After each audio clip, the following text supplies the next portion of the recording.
अस्सलाम वालेकुम दोस्तों, तुम देख रहे हो हसीन पंजाब टीवी तो मैं तुम्हारा मेज़बान अमीर हमजा। दोस्तों सब तो पहले अपने चैनल हसीन पंजाब टीवी को करो सबसक्राइब तो नाल लगे बैल का बटन दबाओ ताकि साड़ी हर नई आने वाली वीडियो साढ़े वीरों तक आसानी नाल पहुँच सके और तुम वीडियो देखो। सब तो पहले अज जनाब अपने वीर भरावां वास्ते गां की वीडियो लैके हाजिर होए हैं। चौलस्तानी क्रॉस है, दूसरा सूबा सूई है, माशाल्लाह खूबसूरत है।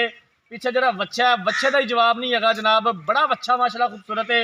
कैमरामैन सब गां दिखावे, उस तो बाद सारिया गल्लां बातां मालकां की जुबानी मालकां कोलों पुछ लवांगे कि की इहदा रेट है, कितना हाजत है मेरे को दुध दे, की डिमांड करते हैं। कैमरामैन साहब गां दिखाओ। 4-4 उंगल सिंह है, थन माशाल्लाह बड़ा खूबसूरत है, मुठ पर थन है।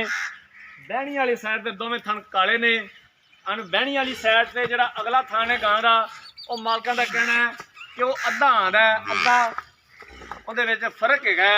बाकी हर एक चीज़ कैमरे की नज़र है वीरां दे सामने आ। जिहड़ी गलबात होएगी पहले दसांगे अपने वीरां नूं। इन्हूं यार खोल के टोर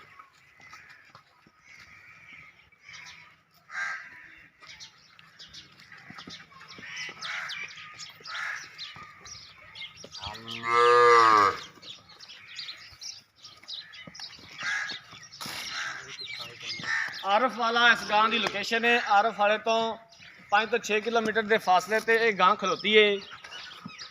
दूसरा सूबा सूई है। बाकी पूरी डिटेल मालका को पुछ लवांगे। सारी गलबात वीडियो एंड तक देखनी है मेरे वीरां ने। वीडियो अच्छी लगे तो लाइक तो शेयर जरूर करना है।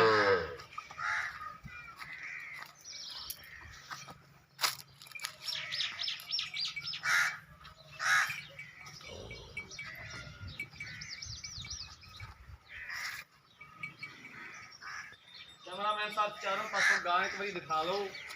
गां दिखाने तो बाद इनका बच्चा भी दिखाया जे। बच्चा माशाल्लाह बड़ा खूबसूरत है, नुकरा बच्चा जनाब, नुकरा।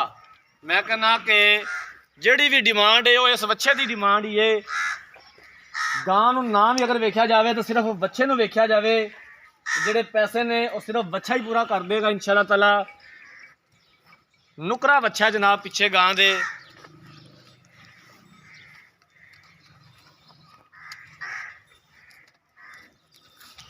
कैमरामैन साहब बच्चा एक बार फिर दिखा दो, तसल्ली करवा दो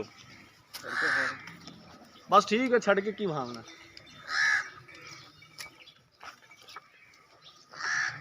लो जनाब जानवर देख लिया, मालकां नूं बुलाने आ, मालकां कोलों पुछ लैने आ। इत्थे आ जाओ भाई जान। अस्सलाम वालेकुम जी। वालेकुम सलाम जी। की हाल है जी? ठीक ठाक भी इसे ठीक है। हाँ जी सर ठीक। गां विखा दी है जनाब। किनवा सूबा सूई है तो कदों सूई है? दूसरा सुबह से यानी 5 दिनों का सी जी। 5वां दिन है सूई नूं, दूसरा सूबा सूई है। हाँ जी। आज का टाइम सानू इहदा कितना दुध चवा देगा? 14 लीटर पक्का चवा के दवा, 2 3 4 टाइम चोलो। ठीक हो गया। हाँ ਜਿਹੜਾ ਅਨਬਹਿਣੀ वाली साइड ਤੇ अगला थान है हाँ जी।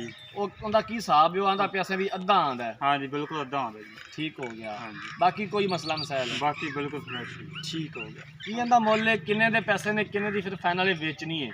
ਇਹਦਾ ਮੁੱਲ ਹੈਗਾ ਜੀ 1,60,000। 1,60,000। हाँ जी। ਇਹਦੇ ਵਿੱਚੋਂ ਘਰੇ ਆਇਆ ਤਾਂ ਦੀਦ ਪਿਆਰ ਹੋ ਜਾਏਗਾ? थोड़ा ये कर लेंगे जी, वो तो करना ही पैना। ਉਹ ਤਾਂ ਕਰਨਾ ਹੀ ਪੈਣਾ ਹੈ। ਠੀਕ ਹੋ ਗਿਆ। ਲੋ ਜਨਾਬ ਮਾਲਕ ਦੀਆਂ ਗੱਲਾਂ ਬਾਤਾਂ ਸੁਣ ਲਈਆਂ ਨੇ। ਦੂਸਰਾ ਸੂਬਾ ਸੂਈ ਹੈ, 14 ਕਿਲੋ ਹਾਜ਼ਰ ਟਾਈਮ ਇਹਦੇ ਕੋਲੇ ਦੁੱਧ ਮੌਜੂਦ ਹੈਗਾ।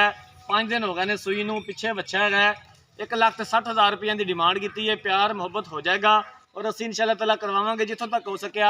अगर किसी वीर भरा ने जानवर खरीदना है, रब्ता नंबर 0312 612 2054 इस नंबर पर व्हाट्सएप बनी है। अगर साड़ी अज वाली वीडियो पसंद आए वीडियो लाइक तो शेयर जरूर करना है। जिंदगी रही तो मिलांगे एक नई वीडियो के नाल। अपने मेज़बान अमीर हमजा ने दो इजाज़त। अल्लाह हाफिज़।